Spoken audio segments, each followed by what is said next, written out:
Bueno, em, como les había explicado, Miguel Ángel finalmente escapa de Florencia. En Florencia ha habido una serie de hechos políticos, de revueltas políticas, y entonces es una situación muy crítica en toda Italia, sobre todo por el tema de la reforma, ¿no? Que viene aparejado o viene en paralelo con otra serie de problemas que vamos a ver cuando ingresemos al manierismo, ¿no? Sin embargo, la reforma ya ha sucedido, esto ha generado un quiebre muy grande en la iglesia y Miguel Ángel vuelve a Roma a pintar el juicio final.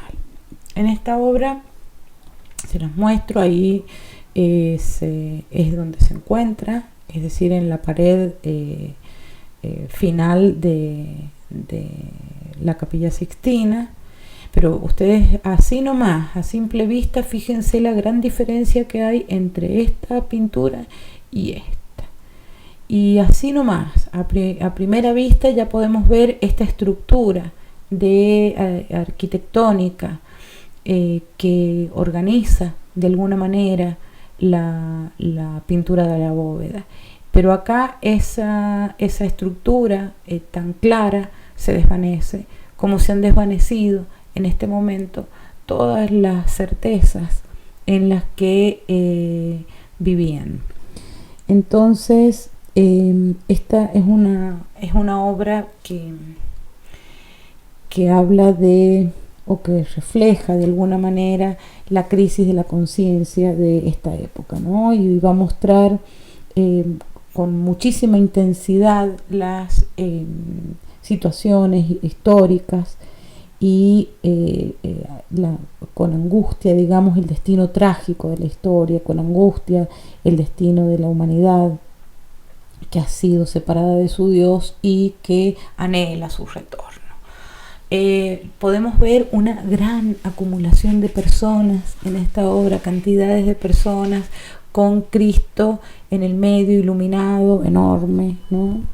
Es un Cristo que es juez porque es Dios, es Cristo porque tiene las marcas de la cruz, ¿no? Y la lastimadura de la lanza, pero es Dios, es juez, está desnudo, es bastante atlético, no tiene los atributos de Cristo excepto las marcas de los clavos, ¿no?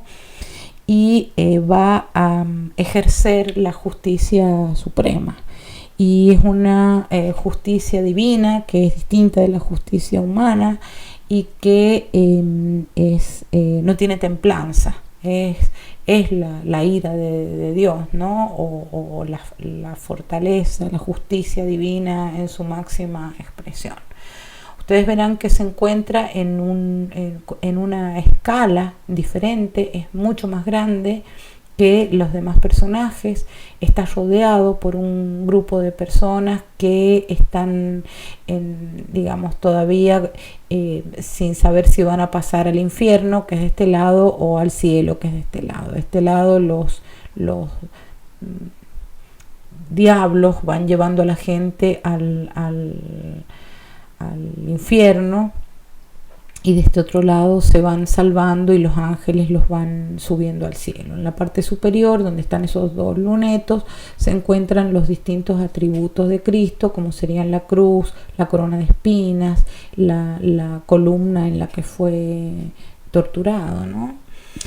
A todo esto la Virgen aparece, ahí la pueden ver, a la Virgen que aparece de alguna manera retraída o que no quiere ver esa gesto sin templanza de Jesús o de Dios, que va a decidir sobre el cielo y el infierno para la humanidad, ¿no? Estas figuras que ustedes ven todas alrededor de Cristo están rotando, lo aíslan de alguna manera en una especie de limbo, en un espacio intermedio entre él y el resto de estas personas que están todas tan, ¿cómo les diré?, en este movimiento de masas, ¿no? En este gran movimiento de masas, en esta situación de angustia. Todos están angustiados, todos tienen gestos, todos están retorcidos, todos están en escorzos, desnudos. Arriba, como les dije, están los santos mártires en la zona superior, y también hay ángeles allí en los lunetos, y abajo están los condenados que van a luchar contra los diablos. Se nota en los distintos personajes, ahí lo tienen más de cerca para que vean el estilo, ¿no? El nivel del escorzo, el juego de luces y sombras, los colores fríos, las formas potentes, absolutas, ¿no? Pero con esta dinámica que va en contra de aquella noción mesurada, normativa, digamos, del arte del Renacimiento. Como les digo, la Virgen nuevamente, todos tienen, o por lo menos en este caso Dios o Jesús, juez, y la Virgen, estos y los demás personajes, ¿no? Todos tienen estos escorzos tensos, con un dinamismo, pero reconcentrado.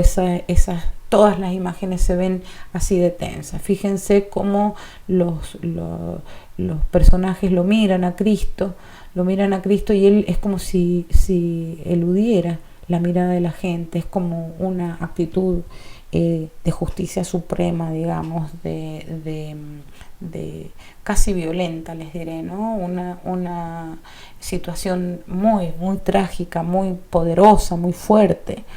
El amontonamiento de personas, la superposición de las personas, la gran cantidad de gestualidades, las direcciones, los ejes de cada una se componen de alguna manera en una estructura un poco rara, ¿no? Pero que está alrededor de Cristo, y después hay unos espacios en azul entre los condenados y los que no están condenados, ¿no?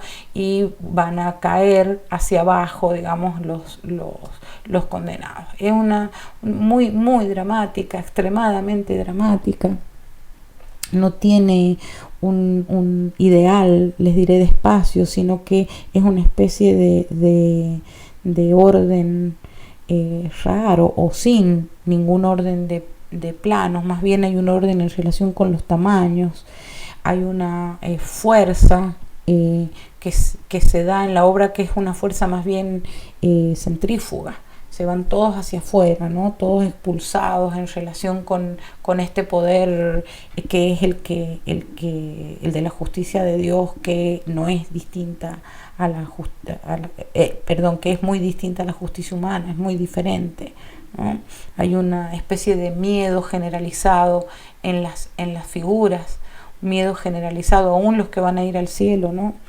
Y nos recuerda a las descripciones que hace Dante del infierno, ¿no? En este caso, las dos opciones serán la culpa o la gracia, y esas son cuestiones de la justicia de Dios que en este momento se están decidiendo. Ahí abajo, como ustedes verán, van los condenados luchando con los diablos, están todos apretados acá en la barca de Caronte, inclusive los van golpeando, les van pegando, y los van tironeando hasta este mundo espantoso.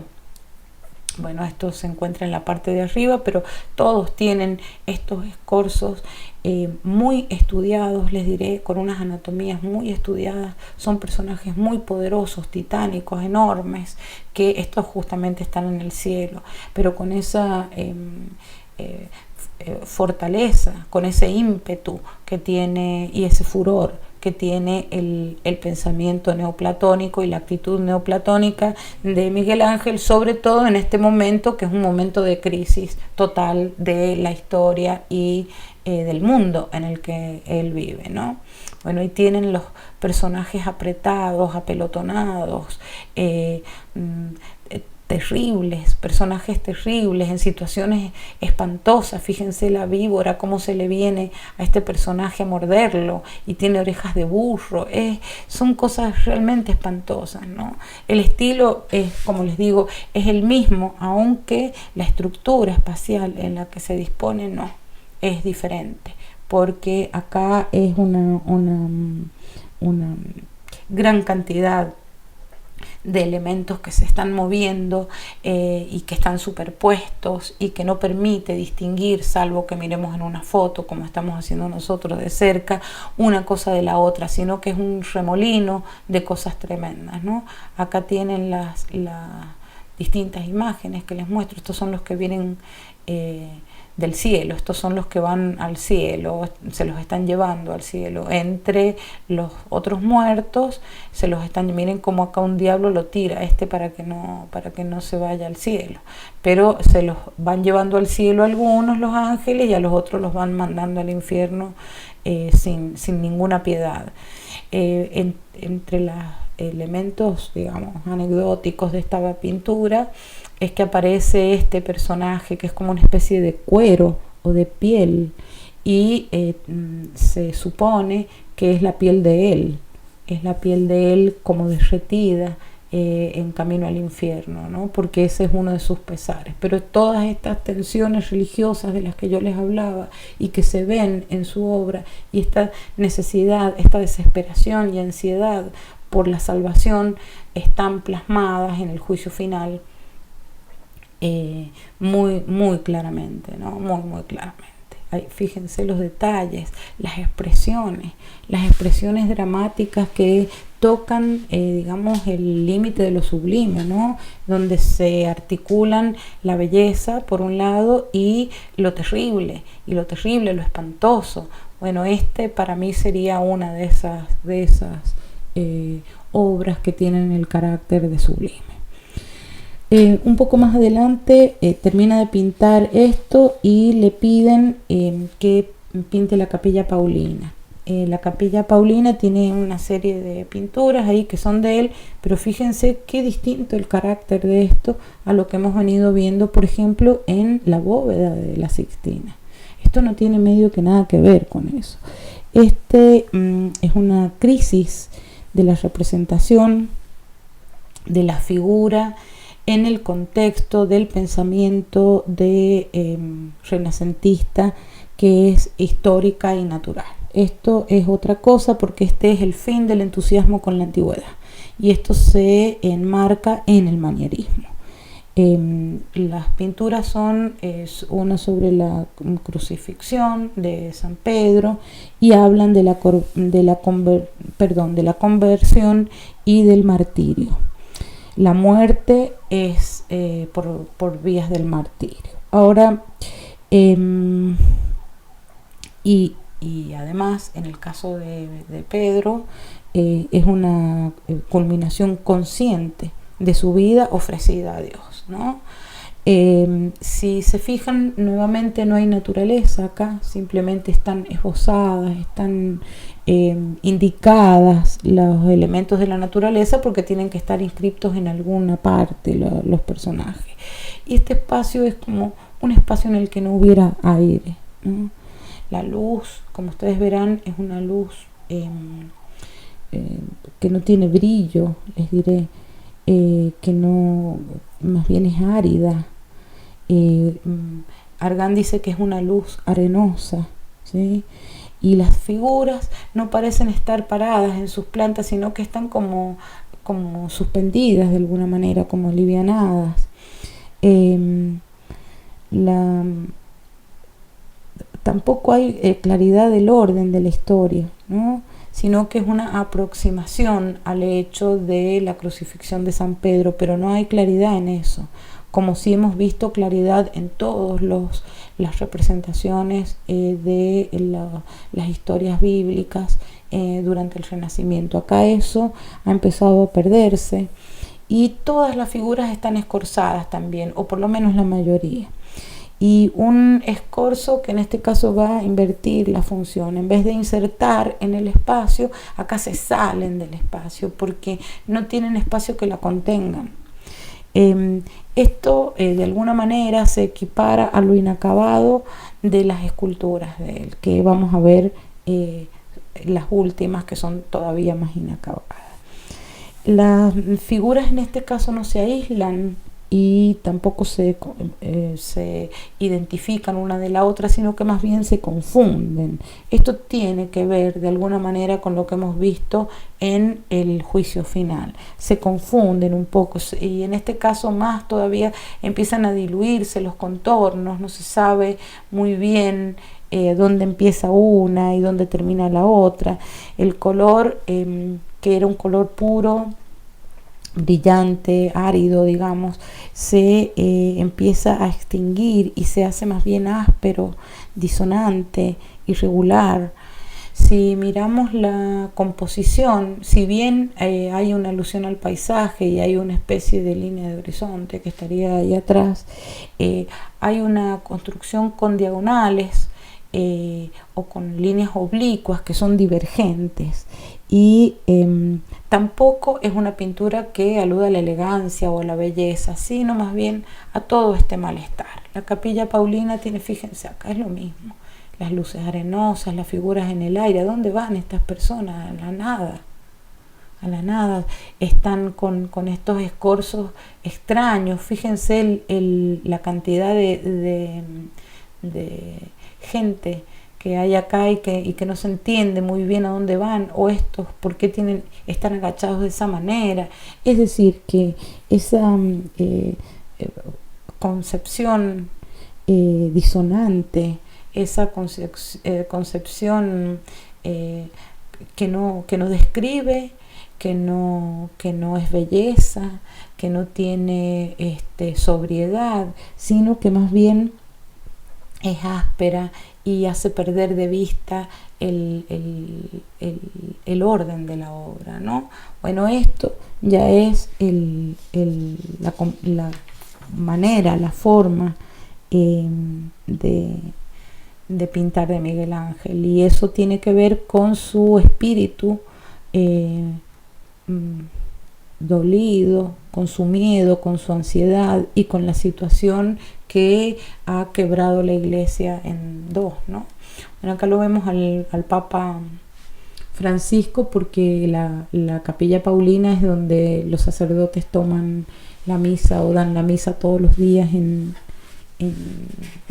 el Vaticano, ¿no? Por eso les muestro esta foto. Bueno, les voy a mostrar muy rápidamente la cúpula de San Pedro, que es obra de él. Ustedes recuerden que él hizo este plano entre sus propuestas, pero finalmente fue modificado. Yo ya les conté más o menos la historia, hasta que se llega a esta decisión que toma, por supuesto, la parte central de las 4 grandes columnas, con el tambor y la bóveda de Miguel Ángel, que se termina, por supuesto, tiempo después a que él se haya muerto, ¿no? Fíjense que esto sería un tipo de bóveda clásica del Renacimiento, y esta es la que había diseñado Bramante. En cambio, esta bóveda que es elevada, se llama peraltada, es la bóveda diseñada por Miguel Ángel, y esa forma peraltada lo que le da es tensión, que es el estado anímico de él. Él está en tensión, entonces la bóveda es una bóveda peraltada que está soportada sobre un tambor, también diseñado por él, ¿no? Un tambor que la sobreeleva y le da ese carácter alargado que se identifica con estas falta de geometría mesurada, inconmovible, absoluta, invariable, digamos, de el Renacimiento, ¿no? Bueno, ahí tienen, es una cúpula monumental, esos son los pasajes internos, y ahí tenemos la Basílica de San Pedro. La cúpula se encuentra ahí arriba, es realmente descomunal. Fíjense que tienen una serie de lucernarios que permite el ingreso de la luz desde ella hasta la parte central de la iglesia, donde se encuentra el baldaquino, que es una obra posterior.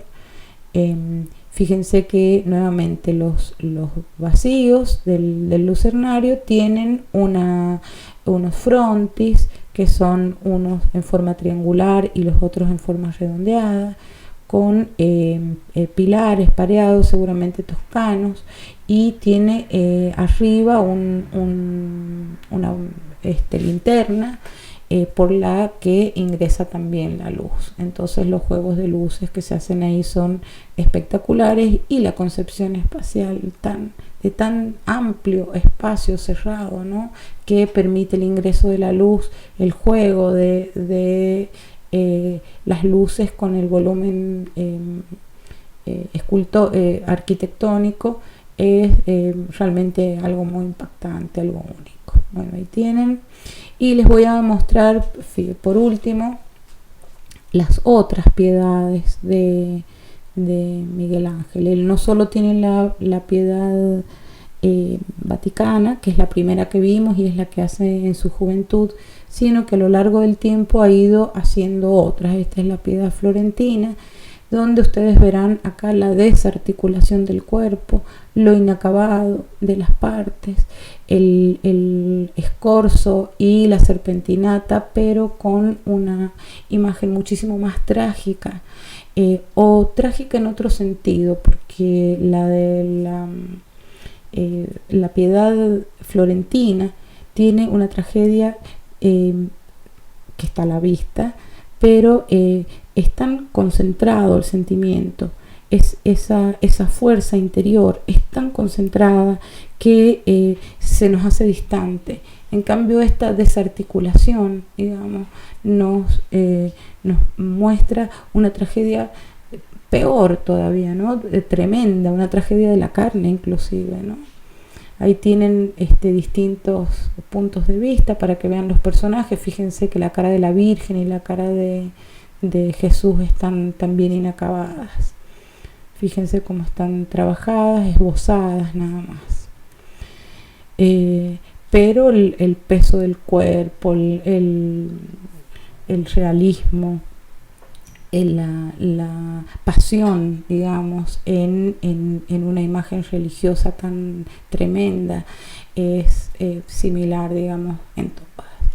Esta piedad es la piedad palestrina, es atribuida a él, pero no está confirmado, pero pareciera ser posterior, digamos, a la florentina, y ya las partes van perdiéndose en la piedra y solamente va liberando lo que necesita liberar. Fíjense que inclusive las proporciones de esta son totalmente diferentes a las proporciones apolíneas que tiene en la primera piedad, ¿no?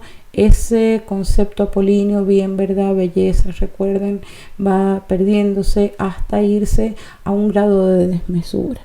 El concepto de desmesura para los griegos se llama hibris, ubris se escribe, o hibris se pronuncia. La hibris es lo desmesurado, lo que se sale de los límites de lo apolíneo, digamos, sería como lo opuesto.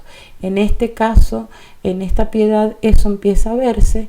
Fíjense lo que es el dolor y la capacidad de Miguel Ángel de transmitir a través de una piedra, ¿no?, ese sentimiento profundo de él, ¿no?, ese sentimiento religioso trágico y de conflicto interno de él con Dios, ¿no? El porqué de ese dolor es muy, muy evidente. La última piedad es la piedad Rondanini, que es la que estaba haciendo antes de morirse, mientras estaba en los últimos días, ¿no? Él ha muerto bastante viejo, pero fíjense lo que es esto. Si uno piensa de dónde sale Miguel Ángel, qué es lo primero que hace a los 20 años, y mira esto en su vejez, uno podría pensar de alguna manera que ha ido en retroceso, y no es así. Y no es así. Él ha seguido, digamos, los lineamientos internos de su relación con Dios y con la fe, y las situaciones externas que lo han puesto a él en crisis, y esta es la crisis también de la escultura.